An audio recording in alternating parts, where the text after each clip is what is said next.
ಪುರುಷನಾದ.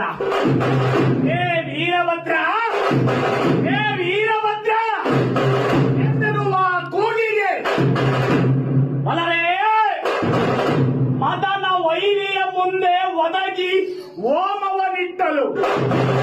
ಮದನ ವೈರಿಯ ಮುಂದೆ ಒದಗಿ ಹೋಮವನಿಟ್ಟಲು.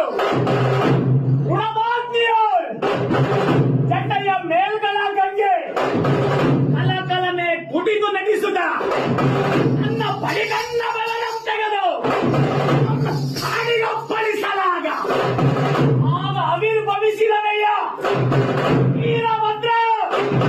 ಹೇ ವೀರಭದ್ರ, ಹೇ ವೀರಭದ್ರ ಎಂದನುವ ಕೂಗಿಗೆ 1008 ಬಿರುದಾವಳಿಗಳನ್ನೊತ್ತಿಕೊಂಡು ಹೊರಗುರು ವೀರಭದ್ರ ದುರುಳದಕ್ಷ ಬ್ರಹ್ಮನ ಮನ ನಡಗಿಸಿದ.